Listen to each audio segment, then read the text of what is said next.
On today's show, what to expect from tomorrow's inflation print, why semis were a complete dumpster fire today, the risks in this market nobody's talking about, and could this be the top performing in the S&P 500? We've got a lot to talk about. Let's roll the tape. Welcome everybody to the Daily Recap Show where we talk about stocks and the financial markets. My name is Chase. If you like this video, please subscribe, hit that notification bell as well as the like button, and leave a comment for the algorithm. Let's get into it. This is the daily heat map of the S&P 500, and US stocks wavered on Tuesday as investors trod carefully on the eve of a closely watched consumer inflation report seen as the key path of interest rates. While stocks were broadly muted, they are not far off from record highs as investors wait for the Wednesday update guides of CPI. Hopes are that the November inflation reading will further provide evidence of a soft landing for the economy, justifying widespread bets on a Federal Reserve cut in December. And as a result, we saw mixed and muted action across the board. We saw financials mixed as well. You see the banks were fairly flat, credit services very positive. However, Nvidia, semiconductors were down in a very big way. We're going to talk about why. It had to do with Taiwan Semiconductor. Oracle was down 7%, and that meant infrastructure and the broader cloud producers were also down. But we did see some respite in the bigger names. Google was up 5%, Meta was kind of flat, Tesla was up 3%, Apple was up 0.36%. But other than that, guys, what we saw today in the mega caps was really just mixed price action across the board. We had some sectors gain, some sectors lose. Such goes the market. But the best performing sector up 1.3% on the back of a 5% surge from Google. We also saw XLP staples up 0.58%, XLY discretionary up 0.15%, and that had to do with some of the economic data we got today, particularly the Red Book Index. It surged again after last week's 7% surge. We're going to talk about that. And then financials were kind of flat here today. And then every other sector lost. You can see the SPY gained as a result, negative 0.39%, but industrials, healthcare, energy all fell 0.26, 27 to 8%. And then utilities, materials, real estate, and technology fell, and technology was down on the back of semiconductors. Very mixed trade. We had cyclicals, technology outperform, staples, defensives outperform, financials outperform here, but then you also had defensives, staples, cyclicals, materials underperform. So there was no rhyme or reason today. The market was just trading on some news events, earnings, and really just waiting for that CPI report. And you can definitely tell the market getting a little bit defensive because XLP staples, that is the real defensive sector of the market. All in all, through and through, red across the board, large, mid, and small across the factor segment, with mid caps really taking it on the chin, particularly the growth and core segments here of mid cap. But other than that, no matter where you were positioned, you did see losses today, especially in the market. However, you can see that outperformers, relatively speaking, was large value, large core, which both fell just shy of 0.1%. Nonetheless, guys, despite the selling we've seen at the start of the week here, what we've really seen is market breadth hang in there. Yes, we've seen a mild deterioration from yesterday in the 20-day, as well as the 50-day, the 100-day too, a slight uptick in the 150-day, and a downtick here in the 200-day. You do have to understand that market breadth looks very, very solid, except in the 5-day, which again, yes, is noisy, but we did see an uptick in stocks above their 5-day moving average. And I think what the market is really doing is waiting for the CPI tomorrow and reacting to market moving events. And one of those market moving events was Oracle. They actually had a double miss. Shares fell over 7% because it faces tough cloud competition, such high expectations coming into this quarter. The stock is up 80% year to date. So investors doing very, very well if you've been in it for the long haul. And Oracle is probably going to trade sideways for the next couple of months. Definitely a name you don't want to be in until the next quarterly because it is facing tough competition from the likes of Google, which was up 4.85% today. Google stock climbed on its quantum computing breakthrough with its Willow quantum chip. Incredible stuff Google is producing. 2 weeks ago, the stock was uninvestable because of regulatory risk. Now it's the next big thing because of quantum computer. up 5%, and it really goes to show that price determines sentiment. Now, the reason why semiconductors fell today had to do with Taiwan Semi. They reported their monthly sales figures. Now, they saw a 34% year-over-year increase in revenue. And while these sales numbers suggested sustained AI demand, it also saw a decline from the previous month. And it just goes to show the expectations into AI right now. And that's why the broader semiconductor market was actually down quite significantly, led by Taiwan Semi, which was down 4.13% here today. SMCI also didn't help semiconductor sentiment. Their shares fell as much as 9% on Tuesday after CEO Charles Liang said at a Reuters conference that he does not believe the company will be delisted from the Nasdaq. Liang said the company plans to file its necessary financial documents, which include delayed annual and quarterly reports, by February.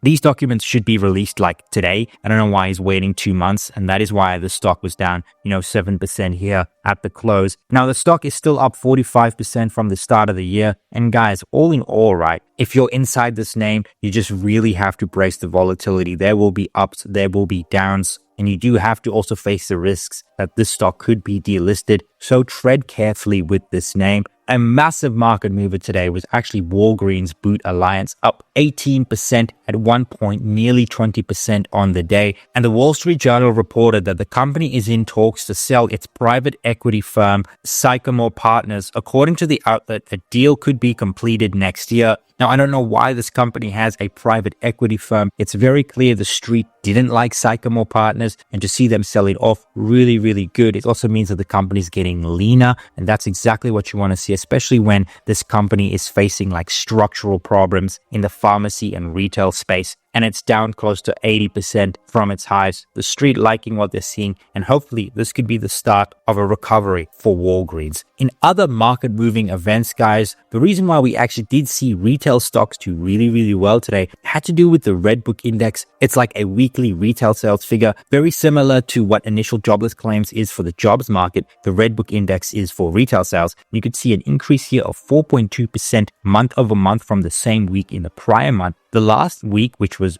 Black Friday, Cyber Monday, Cyber 5, up 7.4%. So we saw a 7.4% increase last week, 4.2% this week. Absolutely insane. And that's why we actually did see outperformance in some of the discretionary names as well as the staple names. We also saw NFIB Business Optimism smash consensus expectations, reporting 101. This was obviously following Donald Trump's election. We've seen this index rise ever since Trump's election victory because Trump's election results signal a major shift in economic policy, leading a surge in optimism among small business owners. Main Street has also become more certain about future business conditions following the election, and business owners are particularly hopeful for tax cuts and regulation policy that favors strong economic growth and strong US competition. In addition, small business owners are also eager to expand their operations, so we're seeing small business optimism rise. We actually see positive momentum from retail sales. If we get the inflation numbers we want tomorrow, stocks should rocket higher. Globally, however, guys, everything was pretty red. The US, North America was red. South America was green, but Europe took it on the chin. Same with China, as well as most of Asia, Australia and New Zealand. All in all, a very red day globally, except in stuff like India and parts of Southeast Asia right here, as well as Japan. They were green as well. But the big names, Europe, UK, China, these geographies were red, which meant the broader market as a whole, the global market, was red. But let's hop on the charts. Now, it was another broad red day for equities, not capitulation, a normal ordinary sell-off, just a bit of profit taking into what could be a volatile week with CPI inflation data. The S&P 500, the Nasdaq fell, the IWM fell, RSP fell. There's not really much to say here. Equities just broadly declined, but again, not capitulation, a very ordinary sell-off, but selling nonetheless. Yields did gain, and that did hurt equities. So too did the dollar. Bonds fell, and then we saw metals fairly positive. Gold up 1.22%. Silver pretty much flat. Crude pretty much flat. And the S&P 500 continues to pull back from the highs it made at the end of last week. These are bearish candles and pretty ugly candles when you look at it. We're seeing selling throughout the day, closing at the lows of the day. Very limited buying right here. However, we are still in positive gamma, and you can definitely tell the seasonality seasonal factor is above us, you can definitely tell there are seasonal factors stopping the seller from actually going a lot lower. How do we know? Because normally when you get capitulation selling, right, you see these huge gaps, as you can see right here, and bigger candles. We're seeing much smaller candles, as you can see right here. Yes, we are closing at the lows of the day, generally small candles, and we're not really seeing those massive gaps up or down. In other words, we're just seeing an ordinary sell-off. And again, this should be an opportunity to buy the dip, because when we actually pull up something like the advanced decline line, right, as well as the relative strength index, you can see that things are actually looking really, really good. The advanced decline line, all in all, yes, trading kind of sideways, but in a very, very good spot, and breadth is still looking very, very healthy. And then when you actually look at the RSI, this is really good. We've actually pulled back from overbought conditions here in the S&P 500, and this is exactly what you want to see. The RSI looking in a very healthy position now, and we should really start to look for opportunities to buy the dip from now into the end of next week, because from the 14th, 15th, and 16th of December, the last 2 weeks of the year are actually the most bullish 2-week period of the entire year. So we really do want to take this opportunity to buy the dip, because this will be the last opportunity to get long for an end of year run. And hopefully we could pull back into the end of the week, maybe get to the gamma flip zone here in the S&P 500. The gamma flip zone is this yellow zone. Above the gamma flip, we're in positive gamma. We buy dips, sell rips, lean bullish. Below the gamma flip, we sell into strength, buy into weakness. We have a bearish tilt that is below the gamma flip zone. This yellow line is the gamma flip zone. And hopefully we do see a little bit more selling in the mega cap names. And that actually was my prediction at the start of this week, guys. I said we're going to see selling in the S&P 500 and the Nasdaq 100 after last week's miraculous run. And after this tiny bit of selling, we should look for opportunities to get long for the final 2 weeks in December. That's exactly what we're seeing right now. Although we're not seeing that massive capitulation selling, I really was hoping we would get as a final dip into the end of the year. Nonetheless, equities still look really, really good year to date. This just looks like an ordinary sell-off, nothing to be concerned about. And we're seeing a very similar sell-off here in the RTY, although the RTY is actually trading at the gamma flip. So look, this is an opportunity, guys. I think in the RTY, it's acting very, very good here. We did get into negative gamma, as you can see with this wick right here. However, we are now in positive gamma. Very, very solid. Generally, when you see buying in the negative gamma zone back to positive gamma, that means bulls are coming in a very strong way at these levels, and that's exactly what you want to see. Now for the IWM, our upside target is obviously the core resistance here, the 2465 area.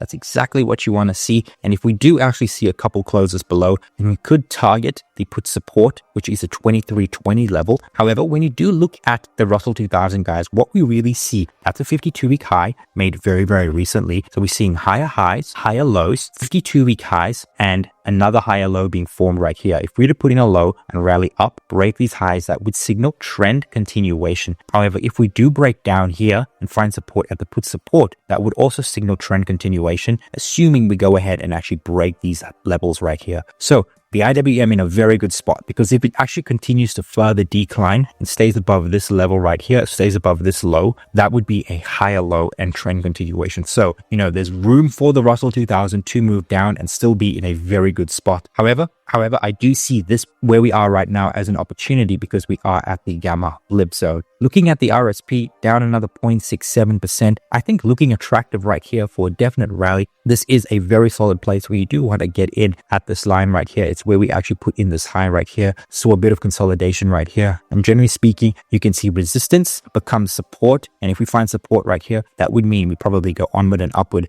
And maybe from here, target the 200 level in the RSP. All in all, I think the RSP looks poised to go higher. Same with the RTY. The Russell 2000 probably will see a bounce from here if we get the correct inflation news. And then looking at the S&P 500 and the Nasdaq 100, I do think we probably see a little bit more downside throughout the rest of the week before we actually put in a low. So I think we should see outperformance in the broader market and the Russell 2000, and a little bit of underperformance here in the mega cap weights into the end of the week. And then from next week, I think we should continue to see the broad-based rally onward and upward, especially in the last 2 weeks of December, which tend to be very, very bullish. Now, looking at gold, guys, I do think gold is a great buy right here. We saw a very solid rally up 1.22%. I think we see 3,000 gold. It's at a very strong year, but I think we can go break these all-time highs sometime in Q1 2025. And then looking at Bitcoin, it's taking a bit of a breather from the 100,000 mark, but after a very solid rally this year, it's going to consolidate. And that's exactly the pattern we've seen this year for Bitcoin. We saw a massive surge, right? And then we saw consolidation. Now we saw another massive surge. And we're probably going to see some consolidation before we make the next move to the upside or the downside, but expect consolidation nonetheless. Maybe we could see a little bit of outperformance, get back to the 104, maybe 105,000 level in the last 2 weeks of December, but we should consolidate in a broad range. Bitcoin is a lot more volatile. Like that's a very, very big consolidation trading range. You're looking at, close to the 50,000 to 70,000 level, right? That's like a 25% move to the upside, right? When you do look at it like that, nonetheless, do expect a wide trading range in Bitcoin, but expect consolidation nonetheless. All in all, I'm agnostic towards the mega caps into the end of this week, the S&P 500 and the Nasdaq 100. I lean a little bit more bullish on the RTY as well as the RSP, but nonetheless, bullish on equities as a whole. And I do think we go higher into the end of the year. So buy the dip. And let's talk about sentiment, guys. This is the weekend sentiment poll that I put up every single week. This week I asked, how are you feeling about the S&P 500? Are you feeling bullish, bearish, or neutral? 53% of you said you were feeling bullish. The overwhelming majority, not as bullish as last week where we saw 70% of you feeling extremely bullish, and only 26% to 21% of you were both bearish and in the neutral camp. So it's very clear we are in a bull market, because there is a ton of bullish sentiment, but not just in this community, but with Wall Street strategists as well. And Oppenheimer's chief investment strategist, John Stoltzfus, initiated his year-end 2025 S&P 500 target of 7,100. Absolutely crazy. This represents 17% upside from where we are right now. So things are getting really frothy in the retail space, as well as what analysts and strategists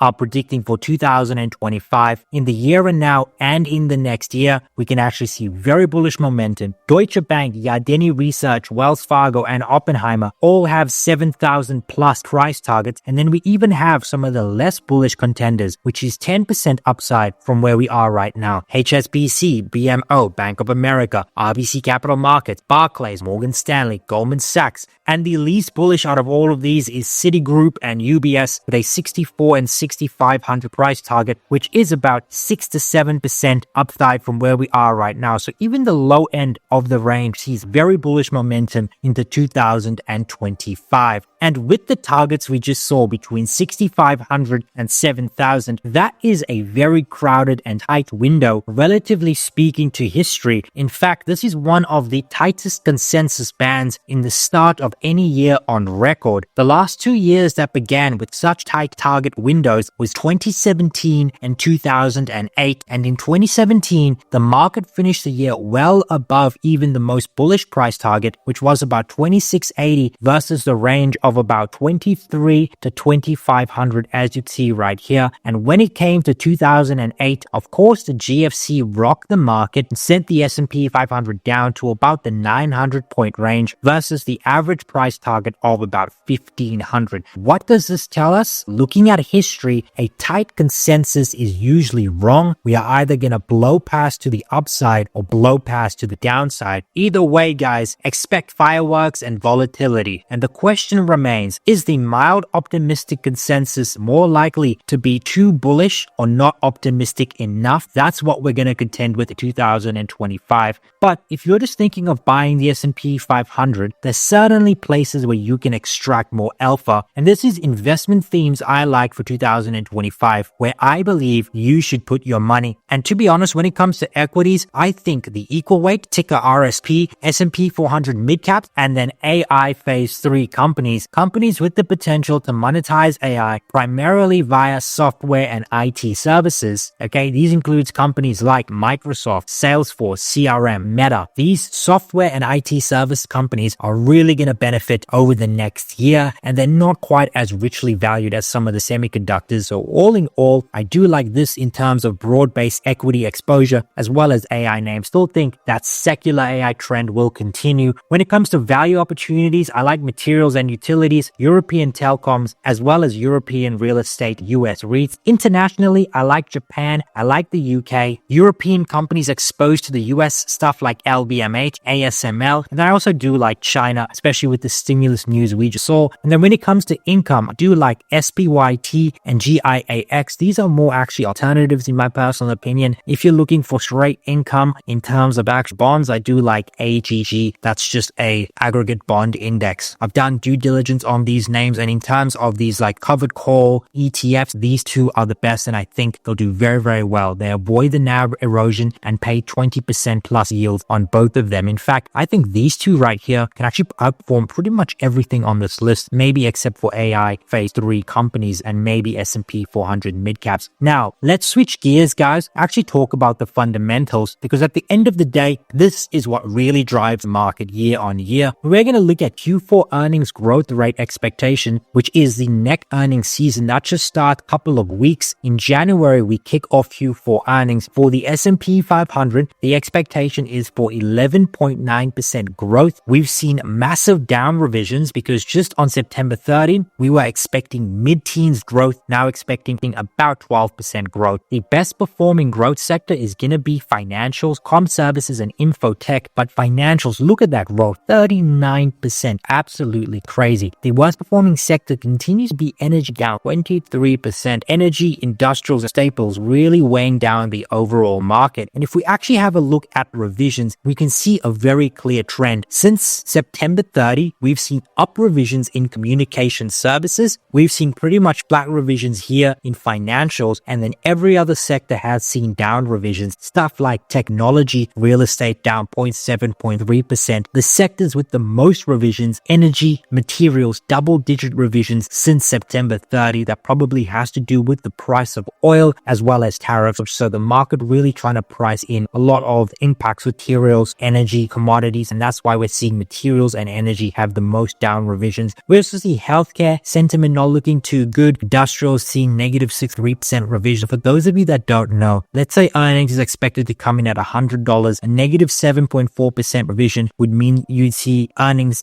has been revised down. So instead of reporting 100, you'd see something like 92 in earnings. That is the revision we're talking about. It's not a 7% nominal hit, it's a 7% relative hit. Now, this could set us up for a great Q4 earnings season. If we actually look back into what we did here in Q3, we saw similar down revisions, maybe not quite as steep, and we saw a massive beat in the overall earnings. Expectations for Q3 heading into earnings season was for about 4.5% growth. We're actually reporting about 9.1% in earnings growth right now. So this isn't a bad thing. It just leads us to massive outperformance when we do get those earnings, if Q4 is going to be as stellar as some of the street analysts expect. And diving into the macro, we got Goldman's latest GDP forecast for Q4, and they left their fourth quarter GDP forecast unchanged on a rounded basis of 2.4%. As you can see right here, this is their advanced tracking estimate. For all in all, growth looking robust, but really starting to diverge from what the Fed's GDP now is signaling.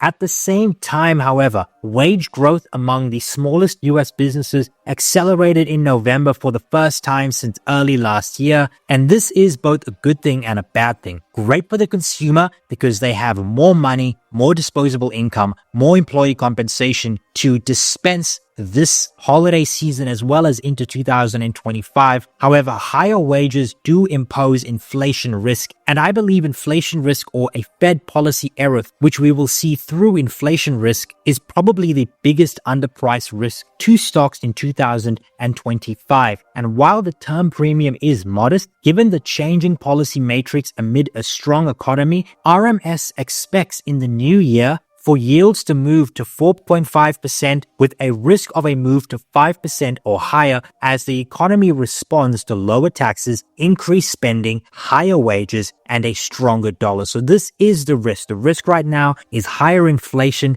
as the Fed is cutting. And if we do see a hike in 2025, that can derail everything. So the biggest risk right now is inflation risk, and that's why tomorrow's CPI print is absolutely critical. Core CPI and headline CPI, we need to pay attention to it. We want to hit this consensus estimate of 0.3 in the core figure, 0.2 in the headline figure, and we want to see a year-over-year inflation rate of 3.3% core, 2.7% headline. These are the figures. If we see upside surprises to CPI tomorrow, it's going to be very, very ugly for the market throughout the month of December, and this can really derail a lot of the momentum we're seeing in the market. So we need inflation to come in line or cooler than expected. We get that, the rally continues. If we miss, we'll talk about what happens tomorrow. But all in all, the figure you really want to look at right now, guys, is this core figure right here. It's what the Fed look at. We want a 0.3 month-over-month core inflation rate figure for the month of November, even though it's reported in December. Looking at earnings for the rest of the week, tomorrow, Adobe is the big name we're going to look at, but we also get Macy's, and that's really about it. And then on Thursday, we have Broadcom and Costco. But if you've made it up until here, thank you so much for watching. If you like this video, please subscribe, hit the notification bell, as well as the like button, and leave a comment for the algorithm. Cheers.